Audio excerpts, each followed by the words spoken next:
Student, आज हम start करेंगे टेस्ट नंबर 4 का सॉल्यूशन। लास्ट टेस्ट आपका एपी के ऊपर बेस्ड था और ये टेस्ट भी एपी के ऊपर बेस्ड है। इसमें हम 15 अच्छे क्वेश्चन करेंगे एपी के और इन दो टेस्ट के बाद आपका एपी पूरा कंप्लीट हो जाएगा। पहला क्वेश्चन आपका, right T5 T9 and T16 of the AP this. आपको इसकी फिफ्थ टर्म बतानी है, नाइन्थ टर्म और 16 टर्म। कोई भी टर्म अगर किसी एपी की आपको निकालनी हो ना तो आप क्या निकाल लो, बस ए और डी निकाल लो। इस एपी के अंदर ए कितना है बताओ, 3/2। ए का मतलब होता है फर्स्ट टर्म। डी कितना है, डी कैसे निकालते हैं, सेकंड टर्म में से फर्स्ट टर्म को क्या कर दो, माइनस कर दो। यानी कि 1/2 में से 3/2 माइनस करोगे, 2 एलसीएम ले लो तो 1 - 3, 1 में से 3 गया -2, -2 को 2 से डिवाइड करोगे यानी कि -1। तो डी भी आ गया, ए भी आ गया। आपको क्या निकालनी है, T5। फिफ्थ टर्म का फॉर्मूला क्या होता है, ए प्लस में 4D।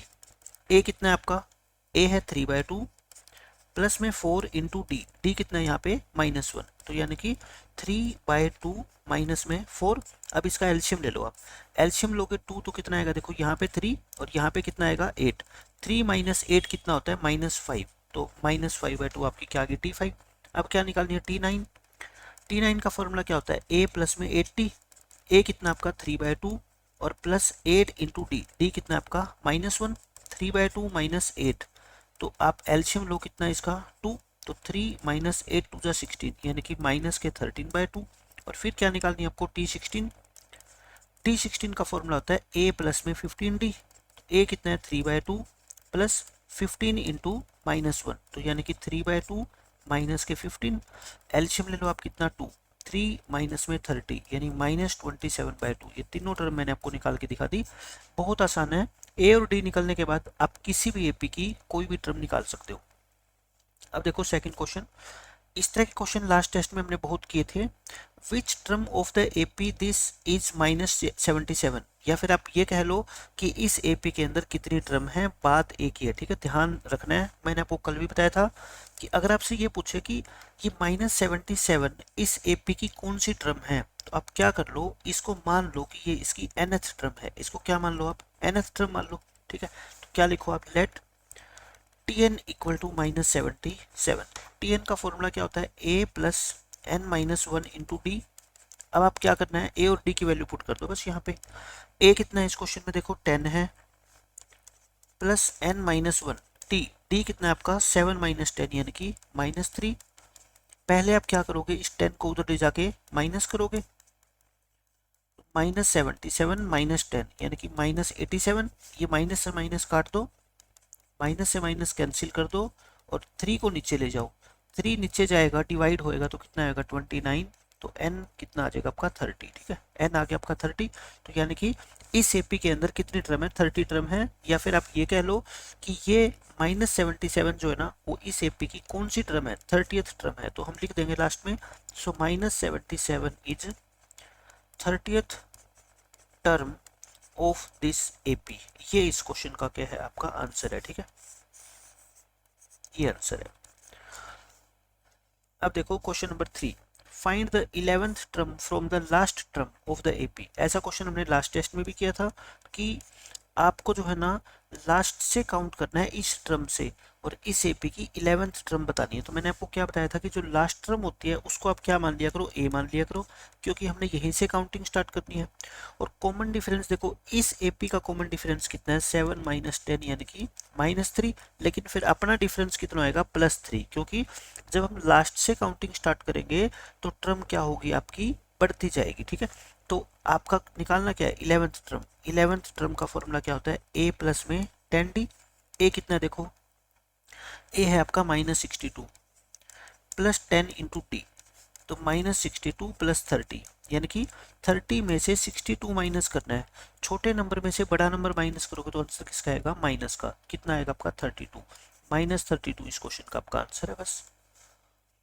अब देखो आपका क्वेश्चन नंबर 4। क्वेश्चन नंबर 4 में क्या कहता है ये, check whether 301 is a term of the AP this. सिर्फ आपसे ये चेक करने को बोला गया है कि क्या, जैसे हमने ये एपी लिखी है ना, कॉमन डिफरेंस कितने का है, 6 का है। 23 के बाद 29 आएगा, फिर 35 आएगा, फिर 41। कहता है इस तरह से लिखते जाओ, क्या लिखते लिखते 301 कहीं पे आएगा। ये जरूरी नहीं है कि 301 आए ही गा। जैसे मान लो 42 है, इस सीरीज में आप मेरे को बताओ क्या 42 आ रहा है? कहीं पे भी नहीं आएगा 42। ऐसे ही हो सकता है 301 आए या हो सकता है ना आए, ठीक है। हम कैसे निकालेंगे, कैसे पता करेंगे कि 301 आएगा या नहीं आएगा? आप इसको क्या मान लिया करो, tn मान लो, ठीक है भाई। अगर 301 आएगा तो कोई तो टर्म होगी, वो मैं मान लेता हूँ इसको nth टर्म है। अब आप क्या निकालोगे, यहाँ से n की वैल्यू निकालोगे। tn का फॉर्मूला क्या होता है, a plus n minus 1 into d होता है। a कितना आपका 5 है और t कितना आपका 6 है, t है 6। तो यहाँ से n माइनस 1 इंटू 6, ये 5 उधर आके क्या होएगा, माइनस होएगा, तो 296 आ गया। n माइनस 1 कितना आएगा बताओ, 296 डिवाइड बाय 6। अच्छा अब ये 6 से कटता है क्या? आप 6 से देखो, 6 पे ये नहीं कटता, ठीक है, क्योंकि ये 6 की टेबल में जाता ही नहीं है पूरा पूरा। अगर ये 6 से नहीं कटता तो आप मेरे को ये बताओ, मान लो 2 से काट देता हूँ मैं इसको, अगर 2 से काटूंगा तो ये आएगा, है ना। 2 से काट के ये आ गया। n कितना आएगा फिर, 148/3 में 1 जोड़ोगे, क्या ये एक नेचुरल नंबर आया? अगर देखो n यहाँ पे 30 आता तो हम क्या कहते, ये जो है ना 30th टर्म है। 40 आता तो हम कहते 40th टर्म है। अब n यहाँ पे नेचुरल नंबर नहीं है, तो इसका मतलब ये n एक नेचुरल नंबर नहीं है, इसका मतलब 301 इसकी टर्म हो ही नहीं सकती, ठीक है। क्योंकि जैसे मान लो एक लाइन है, इस लाइन में इस बच्चे की पोजीशन कौन सी है, 5th है, इस बच्चे की पोजीशन 4th है, इसकी 3rd है, इसकी 2nd है, इसकी 1st है। यानी कि जो भी पोजीशन होती है वो नेचुरल नंबर में होती है, 1st 2nd 3rd 4th 5th 6th ऐसे, ठीक है। हम ये नहीं कह सकते कि एक बच्चे की जो पोजीशन है ना वो 6.5 है, ठीक है, ऐसा नहीं होता, ठीक है, पॉइंटों में नहीं होती। और ये तो क्या है, पॉइंटों में ही है, ठीक है। इसका मतलब n एक नेचुरल नंबर नहीं है, नेचुरल नंबर नहीं है, इसका मतलब इस एपी में 301 कहीं पे भी नहीं आएगा, ठीक है। लिख दो which is not a natural number, solve करने की जरूरत नहीं है पूरा, ठीक है। Which is not a natural number, ये तो नेचुरल नंबर ही नहीं है, सो हम कह देंगे सो 301 is not a term of this AP. इस एपी की कोई भी टर्म जो है ना वो 301 नहीं हो सकती। बस खत्म क्वेश्चन। अब ये देखो, इस तरह का क्वेश्चन हमने लास्ट लेक्चर में भी किया था। आपको 31st टर्म निकालनी है एक एपी की, 11th टर्म कितनी है 38 और 16th टर्म कितनी है 73। तो आप निकाल लो, आपको इक्वेशन बनानी है। 11th टर्म का फॉर्मूला आप सभी जानते हो क्या होता है, a प्लस में 10d, और 11th टर्म कितनी है बताओ 38 है। 16th टर्म आपको फॉर्मूला पता है a प्लस 15d, और इसका आंसर कितना है आपका 73 है, ठीक है। इन दोनों इक्वेशंस को माइनस कर दो, ठीक है। 10 में से 15 गया, 10 माइनस 15 क्या होता है -5, और 38 माइनस 73 होता है -35। माइनस से माइनस काट दो, d कितना आएगा आपका 7 आ गया, ठीक है। d 7 आ गया। अब d की वैल्यू क्या है आप पुट कर लो इस इक्वेशन में, फर्स्ट इक्वेशन में पुट कर लो। a प्लस में 10 into D equal to 38। a कितना आ गया आपका 38 माइनस 70 यानी कि -32। तो a भी कितना आ गया आपका -32। ए और डी आने के बाद तो मैं कहता हूँ आपसे कुछ भी पूछ लेना, आप बहुत आसानी से उसका आंसर दे सकते हो। आपसे पूछिए क्या है 31st टर्म T31, फॉर्मूला क्या होता है a प्लस में 30d, a कितना -32 प्लस 30 इंटू डी, डी कितना 7। 30 को 7 से मल्टीप्लाई करोगे 210, माइनस के 320 सॉरी माइनस के 32 माइनस कर दो तो कितना आएगा आपका 178, और 178 इस क्वेश्चन का करेक्ट आंसर है। अब ये देख लो क्वेश्चन नंबर 6, कहता है how many 3 digit numbers are divisible by 7। 3 digit के ऐसे कितने नंबर है जो 7 से पूरे पूरे भाग हो जाएंगे। पहला तो ये बताओ 3 डिजिट का पहला नंबर कौन सा होता है 100, फिर 101 102, इस तरह से आप क्या लिख लो एक सीरीज लिख लो, ठीक है। और लास्ट नंबर कितना होता है 3 डिजिट का 999 ये होता है। आपको इनमें से वो नंबर छांटने हैं जो 7 से डिवाइड हो गए। आप पहले से स्टार्ट करो, क्या 107 की टेबल में आता है? आप कहोगे जी बिल्कुल नहीं आता। जिस बच्चे को टेबल आती है वो तुरंत बता देगा कि पहला नंबर जो 7 से डिवाइड होगा इस सीरीज में वो कौन सा होगा 105, क्योंकि 15 7 जा कितना होता है 105, ठीक है। अच्छा फिर वही बात, क्या 999 7 से डिवाइड होगा? मैं कहता हूँ मुझे नहीं पता होगा या नहीं होगा, आप डिवाइड करके देख लो। डिवाइड कर लेते हैं, 7 1 जा 7, 2 रिमाइंडर, 7 4 जा 28, 1 7 2 जा 20 14 5 क्या बच गया रिमाइंडर। यानी कि 999 जो नंबर है ना वो 7 से डिवाइड नहीं होगा। डिवाइड करेंगे तो 5 क्या बचेगा, रिमाइंडर। रिमाइंडर का मतलब क्या होता है, इसमें 5 एक्स्ट्रा है, ठीक है, इसमें से 5 माइनस कर दो, कितना आएगा 994। ये नंबर जो है ना पूरा पूरा 7 से डिवाइड होगा, ठीक है। पहला नंबर कौन सा है 105 और लास्ट नंबर कौन सा है ये, आपको बताना है ये नंबर कितने हैं टोटल, यानी कि 105।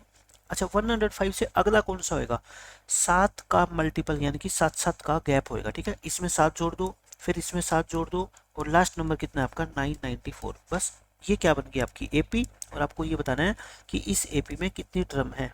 जब भी मैंने आपको कहा है कि ये पता करना हो कि कितनी टर्म्स है इस एपी में, आप लास्ट वाली टर्म को क्या मान लिया करो, टीएन मान लिया करो, ठीक है। लेट कर लो टीएन इज इक्वल टू 994।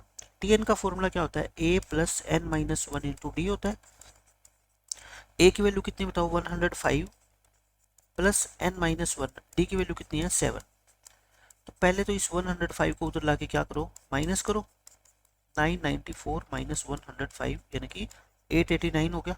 फिर 7 से क्या करो, इसको डिवाइड करो, ये आपका 127 हो गया। एन कितना आएगा फिर 128, और 128 इस क्वेश्चन का करेक्ट आंसर है, ठीक है। तो अच्छा क्वेश्चन था, बस आपको ये देखना है कि 7 से डिवाइड होने वाला 3 डिजिट का पहला नंबर कौन सा है और लास्ट नंबर कौन सा है, फिर वो क्या बन जाएगी, एपी बन जाएगी। और एपी के नंबर ऑफ टर्म निकालना हमने काफी बार सीख चुके हैं।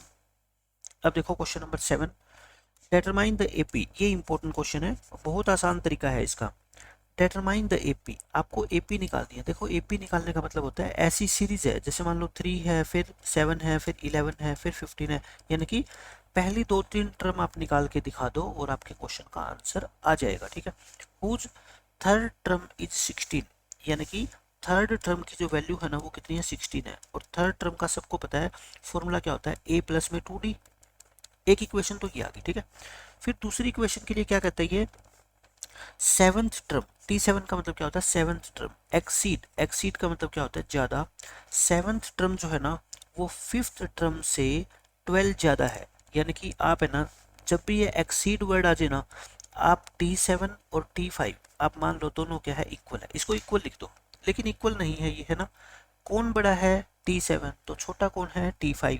कितना छोटा है 12, अगर मैं इसमें 12 जोड़ दूं तो ये क्या बन जाएंगे इक्वल।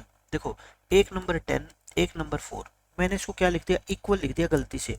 छोटा कौन है 4, छोटे में अगर 6 जोड़ दे तो ये क्या बन जाएंगे दोनों इक्वल। ऐसे ही देखो T7 बड़ा है तो T5 क्या है छोटा, कितना छोटा 12, जितना छोटा है उतना जोड़ दो तो क्या बन जाएंगे ये इक्वल बन जाएंगे। यहाँ से आप T7 का फॉर्मूला लगाओ, a प्लस में 6d, और ये क्या होता है a प्लस में 4d। आप बताओ a से a कट गया, ये 4d इधर आके माइनस होगा, तो 2d इक्वल टू 12, तो d कितना आ गया आपका 6। यहाँ से आप किसकी वैल्यू निकाल लो, d की वैल्यू कितनी आ गई 6। इस d की वैल्यू को इसमें पुट कर दो, d को क्या पुट कर दो 6, तो कितना आ गया बताओ a into 2 into 6, a plus 2 into 6, तो a को कितना आ गया 16 माइनस 12 यानी कि 4। a की वैल्यू कितनी आ गई आपकी 4, a भी आ गया d भी आ गया, आपको क्या निकालना है ap। देखो एपी क्या होती है, पहले लिखते हैं हम फर्स्ट टर्म, फर्स्ट टर्म कितनी ए। कॉमन डिफरेंस 6 का मतलब होता है हर टर्म 6 से बढ़ती जाएगी। 4 में 6 जोड़ दो, फिर 10 में 6 जोड़ दो, फिर इसमें 6 जोड़ो, इसमें 6 जोड़ो, आपको एपी निकालनी है। यही आपकी क्या है एपी है, बस खत्म। अब ये क्वेश्चन देखो, ये भी बहुत अच्छा क्वेश्चन है। कहता है which term of the AP this, ये एक एपी है, इसकी कौन सी टर्म 132 ज्यादा होगी इसकी 54th टर्म से। मैं कहता हूं आपसे ये पूछा है कि कौन सी टर्म होगी, आपको कौन सी टर्म निकालनी हो तो आप उसको क्या मान लो nth टर्म मान लो, ठीक है। लेट कर लो, let tn is the required term. Required का मतलब होता है कि जो आपने हमसे पूछा है हम मान लेते हैं वो टर्म कौन सी है tn है, ठीक है। तो अकॉर्डिंग टू क्वेश्चन आप मेरे को बताओ क्या कहता है। ये कहता है कि जो tn है ना वो T54 से यानी कि 54th टर्म से 132 ज्यादा है। मैं कहता हूं इन दोनों को आप क्या रख दो इक्वल ही रख दो, ठीक है। इनको क्या रख दो इक्वल, लेकिन आप कहोगे इक्वल तो नहीं है। छोटी कौन है T54, कितनी छोटी है 132, इसमें 132 क्या कर दो आप ऐड कर दो और क्वेश्चन का आपका आंसर आ जाएगा। देखो अब ये क्या कहता है आपसे n की वैल्यू निकालनी है, ठीक है। एन की वैल्यू यहाँ से हम क्या है निकालेंगे। टी एन का फॉर्मूला क्या होता है, a plus n minus one into t, और टी 54 क्या होता है, ए प्लस 53 डी। देखो यहाँ पे आपको ए की वैल्यू पुट करने की जरूरत नहीं है, क्योंकि ए से ए तो क्या है आपका कट गया। आप टी पुट कर दो। टी बताओ इस क्वेश्चन में कितना है, 12 है। टी को 12 पुट करो, कितना आ गया आपका, N minus one into 12 equal to 53 into 12 और प्लस में 132। अब देखो कई बच्चे क्या करेंगे, इसको पहले मल्टीप्लाई करेंगे, 12 से मल्टीप्लाई करेंगे फिर ऐड करेंगे। मैं कहता हूँ ऐसा मत करो, आपको तो एन माइनस वन निकालना ना, 12 से क्या कर दो, इसको डिवाइड कर दो। 12 से डिवाइड करोगे तो ये आ गया। अब इसके बाद देखो आसान तरीका बताता हूँ, आप है ना सेपरेट डिवाइड कर दिया करो, यानी कि इस टर्म को अलग डिवाइड कर दो 12 से और इसको अलग कर दो, तो क्या होगा आंसर, इस टर्म को 12 से अलग डिवाइड कर दो और इसको अलग डिवाइड कर दो। मुझे पता है ये कट गया, ये 11 पे, तो 53 प्लस में 11 यानी कि 64। एन माइनस वन कितना आ गया आपका 64, एन कितना आ गया आपका 65, यानी कि जो 65th टर्म होगी ना वो 54th टर्म से 132 ज़्यादा होगी। बस आपको लिखना क्या है, सो T65 is the required term, इतना सा लिख दो बस, आपका काम चल जाएगा। ठीक है, ये आपके इस क्वेश्चन का आंसर है, 65th टर्म जो है आपका आंसर है। अब देखो क्वेश्चन नंबर 9, ये भी वैसा ही है। The 17th term of an AP exceeds, exceeds का मतलब क्या होता है ज़्यादा, 17th टर्म ज़्यादा है 10th टर्म से कितनी 7। आप लिख लो, देखो एक 17 टर्म है एक 10th टर्म है, दोनों को क्या रख दो इक्वल, लेकिन इक्वल नहीं है, छोटी कौन है 10th टर्म, कितनी छोटी है 7, तो बस फॉर्मूला पुट करो।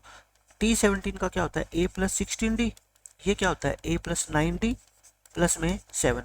ए से ए दोनों तरफ क्या कर दो आप, कैंसिल कर दो, ये 9D इधर आके माइनस होगा और 16 में से 9 गया 7, तो टी कितना आएगा आपका बताओ, 7/7 यानी कि 1। और यही आपसे पूछा है फाइंड द कॉमन डिफरेंस, तो कॉमन डिफरेंस कितना आ गया आपका 1, इस क्वेश्चन का आंसर है। अब देखो ये बहुत ही इंपॉर्टेंट क्वेश्चन है, आपसे कहता है फाइंड द सम, आपको सम निकालना है of first 40 positive integers which are divisible by 6। इसका मतलब ये है कि पहले 40 ऐसे नंबर बताओ जो 6 से डिवाइड होते हैं। 6 से डिवाइड होने वाला सबसे पहला नंबर पॉजिटिव कौन सा होता है, 1 6 होता है। ठीक है, 6 1 जा, फिर 6 2 जा, फिर 6 3 जा, फिर 6 4 जा, 6 5 जा, 6 6 जा, 6 7 जा, और आपको 40 तक बताने हैं, यानी कि लास्ट नंबर क्या होगा आपका 6 इंटू 40 जा, है ना, 6 40 जा 240 होता है। आपको ये बताना है कि इन सब का सम क्या है, और आपको पता है एस एन का फॉर्मूला क्या होता है अपना, एस एन का फॉर्मूला होता है n/2 इंटू ए प्लस एल। ये फॉर्मूला मैं क्यों लगा रहा हूँ, क्योंकि मेरे को यहाँ पे लास्ट टर्म का पता है, ये 240 क्या है इस सीरीज की लास्ट टर्म है। तो बताओ एस एन तो निकालना है ना आपको, एन कितना है 40, क्योंकि नंबर ऑफ टर्म कितनी है 40, ए फर्स्ट टर्म कितनी है 6 और लास्ट टर्म कितनी है आपकी 240, तो बाहर कितना आ गया 20 और ये आ गया 246। तो 246 को 20 से मल्टीप्लाई करोगे ये आपका आएगा कितना 492 और एक जीरो 4920, और यही इस क्वेश्चन का क्या है आंसर। ठीक है, काफी इंपॉर्टेंट क्वेश्चन था, लेकिन बिल्कुल बेसिक तरीके से करो आपका आंसर आ जाएगा। अब देखो ये दो क्वेश्चन मैं आपको करवाने जा रहा हूँ, और ये दोनों क्वेश्चन जो है ना बहुत इंपॉर्टेंट है, और आप इनके आंसर्स तो मैं कहता हूँ याद ही कर लेना। पेपर में इन दो में से एक क्वेश्चन 4 नंबर का आना है। ठीक है, आंसर आप इसके रट लो बिल्कुल, जो बच्चे कमजोर है पढ़ाई में आंसर याद कर लो। जिनका सम ये 636 है, तो इसका आंसर कितना आएगा आपका 12 आएगा। ठीक है, यानी कि 12 टर्म्स को ऐड करने पर हमारा आंसर कितना आएगा 636 आएगा। देखो ऐसे करो, ये कहता है ये एक एपी है 9 17 220 सॉरी 25 ये है, इसकी कितनी टर्म को जोड़े कि उनका सम 636 आ जाए। मैं तो कहता हूँ लेट कर लो, n टर्म्स को ऐड करने पे सम 636 आ गया, इसका मतलब Sn मान लो अब 636 है ना, लेट कर लो कि सम ऑफ n टर्म है ये, तो सम ऑफ n टर्म का फॉर्मूला लगा दो, क्या होता है n/2 2a plus n-1 into D, ये आ गया n/2 2 इंटू ए कितना है बताओ इस क्वेश्चन में 9 प्लस n-1, n तो है ही नहीं, n तो निकालना है, और d कितना है आपका क्वेश्चन में 8 है। इसको थोड़ा सा सोल्व करना है, और कैसे सोल्व करना है वो मैं आपको बता देता हूँ। 18 प्लस के 8n माइनस के 8, आगे क्या करोगे आप 10 प्लस में a10 हो जाएगा ये। यहाँ से आप अंदर से 2 कॉमन ले लो, ठीक है। 2 बाहर कॉमन लोगे तो 10 को 2 से डिवाइड करोगे 5 और a10 को 2 से करोगे तो क्या आ गया 4n। ये 2 से 2 कैंसिल कर दो, तो आप मल्टीप्लाई करोगे अंदर ब्रैकेट के अंदर n की, तो क्या आएगा बताओगे 5n और प्लस में 4n स्क्वायर। अब आप क्या करो, इसको क्वाड्रेटिक इक्वेशन बना लो। इसको पहले लिखो दूसरे नंबर पे ये, और ये प्लस का इधर आके क्या हो जाएगा माइनस। अब देखो क्वाड्रेटिक इक्वेशन के आपको क्या करने हैं, फैक्टर बनाने हैं। फैक्टर कैसे बनते हैं, मल्टीप्लाई कितनी आनी चाहिए, हम मिडिल टर्म को स्प्लिट कर रहे हैं, ठीक है। 4 × 6 36 आनी चाहिए, और एक नंबर को आप इनमें से एक नंबर को डिवाइड कर दो और एक को क्या कर दो मल्टीप्लाई, किसी भी नंबर से जिससे आपका मन करे, ठीक है। 4 से इसको मल्टीप्लाई करो और 4 से इसको क्या करो आप डिवाइड करो, कितना आएगा डिवाइड करके आपका 4 से ये आ गया। अब ये 3 से डिवाइड हो रहा है, 3 से डिवाइड करो और इसको 3 से क्या कर लो मल्टीप्लाई। अब आप देखो क्या 48 और 53 का यूज करके आप 5 ला सकते हो, आप कहोगे बिल्कुल ला सकते हैं। प्लस का 53 और माइनस का 48, तो बस फैक्टर बन गए। प्लस के 53n माइनस के 48n, इन दोनों में से आप कॉमन लो, क्या कॉमन आएगा आपका n, क्या बच गया 4n प्लस 53। यहाँ से 4n प्लस 53 लिख दो। अब 48n को 4n से डिवाइड करोगे कितना आएगा माइनस का 12, फैक्टर क्या बन गए 4n प्लस 53 और n माइनस 12। इस पहले वाले फैक्टर को क्या कर देना रिजेक्ट, क्यों, यहाँ से n की जो वैल्यू आएगी वो क्या आएगी नेगेटिव, और n नेगेटिव नहीं हो सकता, क्यों, क्योंकि n क्या है आपकी नंबर ऑफ टर्म्स। और हम ऐसे कैसे कह सकते हैं कि नंबर ऑफ टर्म -3 है -2 है, नंबर ऑफ टर्म तो क्या होगी 1 2 3 4 नेचुरल नंबर होगी, ठीक है। तो यहाँ से आप n-12 को 0 पुट करोगे, n की वैल्यू कितनी आ गई 12। इसका मतलब ये है कि इस एपी की 12 टर्म को लिख लो और उनको ऐड करके देख लो, आपका जो सम है वो कितना आएगा 636 आएगा, ठीक है। ये मतलब है इस क्वेश्चन का। देखो एपी क्या थी मैं आपको बता देता हूँ, 9 17 25, 9 फिर 17 फिर 25, ठीक है। कितना कितना बढ़ रहा है ये गैप, 8 बढ़ रहा है। इसके बाद 8 जोड़ दो, इसमें 8 जोड़ो, इसमें 8 जोड़ो, इसमें 8 जोड़ दो, फिर 8, सब में 8 जोड़ते जाओ आप, ठीक है। 73 आ गया, फिर 8 ऐड करोगे, फिर 8 ऐड करोगे, फिर 8 ऐड करोगे, इस तरह से। तो इसकी कितनी टर्म को जोड़ें, 1 2 3 4 5 6 7 8 9 10 11 12, ये इन 12 टर्म को आप ऐड करके देख लेना कैलकुलेटर से, ठीक है। आपका जो सम है ना इनका 12 टर्म का सम वो कितना आएगा आपका 636 आ गया, ठीक है। तो कहने का मतलब आपको बेसिक फंडा भी पता होना चाहिए कि इसका मतलब क्या है क्वेश्चन का, कि इस एपी की 12 टर्म्स को अगर हम ऐड कर देंगे ना तो इन सब का सम कितना आएगा 636 आएगा, और यही आपसे पूछा है। अब देखो 12th क्वेश्चन में क्या कहता है, इसमें कहता है एक ये एपी है, इसकी कितनी टर्म्स को लें कि सम कितना है 78। इसमें आप आंसर याद रख लेना, इसकी या तो 4 टर्म को जोड़ेंगे या फिर कितनी टर्म को जोड़ेंगे 13th टर्म को जोड़ेंगे, उनका सम आपका कितना आ जाएगा 78 आ जाएगा, ठीक है। तो वही मान लो आप लेट कर लो Sn मान लो 78 को। Sn का फॉर्मूला क्या होता है n/2 into 2a plus n-1 into D. अब इसको मैं आपको सोल्व करना सिखा देता हूँ कि सोल्व कैसे करेंगे। देखो n तो पता ही नहीं है, निकालना है a, फर्स्ट टर्म कितनी 24 प्लस n-1 डी कितना है आपका -3। अब देखो क्या करोगे आप, इसको सोल्व करो 48, ये प्लस माइनस क्या हो जाएगा आपका माइनस, एक एक स्टेप सोल्व करो ताकि कोई मिस्टेक आपसे ना हो सके। अब देखो n/2 और ये कितना आ गया आपका 48 माइनस के 3n और माइनस माइनस प्लस हो जाएगा, ये कितना आ गया n/2 51 माइनस के 3n, अंदर से 3 क्या ले लो कॉमन ले लो, 3 क्या ले लो आप यहाँ से कॉमन, 17 माइनस के n बच गया। अब देखो क्या करोगे, ये n और 17 माइनस n तो रखो इधर, ये 3/2 है ना यहाँ पे, उधर आके कितना होएगा ये 2/3, यानी कि 52 हो गया, काट के 52 हो गया। अब आप क्या कर लो इसकी मल्टीप्लाई कर लो, देखो n की मल्टीप्लाई इससे करो तो कितना आएगा आपका 17n माइनस के n स्क्वायर इक्वल टू 52।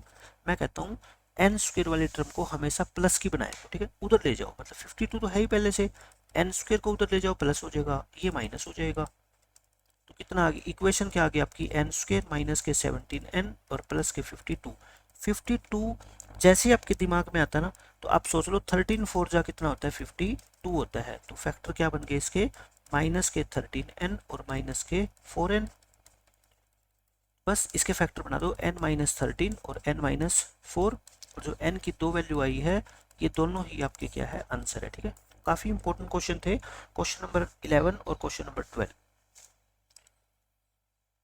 अब देखो क्या कहता है, find the sum of the following AP, इसका आपको सम निकालना है। देखो सम का फॉर्मूला सब बच्चे जानते हो, क्या होता है n/2 इंटू ए प्लस एल। ये फॉर्मूला क्यों लगाया, क्योंकि मेरे को लास्ट टर्म पता है। ठीक है, देखो मेरे को फर्स्ट टर्म भी पता है और लास्ट टर्म भी पता है, लेकिन ये नहीं पता कि ये नंबर ऑफ टर्म्स कितनी है। आपको n की वैल्यू तो निकालनी पड़ेगी ना, और मैंने आपको क्या बताया था, कोई भी एपी कभी भी आप देखो जिंदगी में, और आपको ये निकालनी है उसमें कितने टर्म है। आप लास्ट टर्म को क्या मान लिया करो, tn मान लो, इसको क्या मान लो आप, tn मान लो। ठीक है, अब हम क्या निकालेंगे कि इस एपी के अंदर कितनी टर्म्स है। tn का फॉर्मूला क्या होता है, a plus n minus 1 into t. A कितना बताओ इस क्वेश्चन में, -5, और टी कितना है आपका -8। ठीक है, माइनस के -5 यानी कि माइनस माइनस प्लस, 5 माइनस 8, 5 में से 8 घटाओगे कितना आएगा -3। हमने सोल्व कर दिया। अब कितना आ गया देखो, n माइनस 1 इंटू -3, और ये -5 इधर आके क्या होएगा +5, 5 माइनस 235 यानी कि माइनस के कितने आ गए आपके 230 आ गए, माइनस के कितने आ गए ये 230। देखो 235 था क्या, ये 230 था शायद, है ना, ये 230 था, ये 230, ये कितना आएगा आपका 225 आएगा। 225 आ गया, माइनस से माइनस काट दो और 3 से डिवाइड कर दो इसको, 3 से डिवाइड करोगे 75 आएगा, तो n कितना आ गया आपका 76। कहने का मतलब इस एपी में कितनी टर्म है 76, बस वैल्यू पुट कर दो।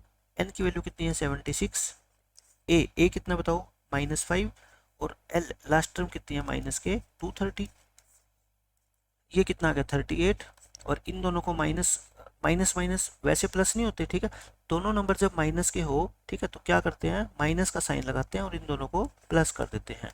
तो 235 इंटू 38, ये कैलकुलेशन कर लो आप, 235 इंटू में 38, तो कितना आएगा 8930, 8930, और माइनस का साइन लग जाएगा, और यही आपके इस क्वेश्चन का आंसर है। ठीक है, 14th क्वेश्चन देखो, find the sum of first 20 multiples of 8। 8 के पहले 20 मल्टीपल्स, 8 का पहला मल्टीपल कौन सा होता है, 8 1 जा, फिर 8 2 जा, फिर 8 3 जा। ठीक है, 8 1 जा, 8 इंटू 2, 8 इंटू 3, और पहले 20 यानी कि 8 इंटू 20।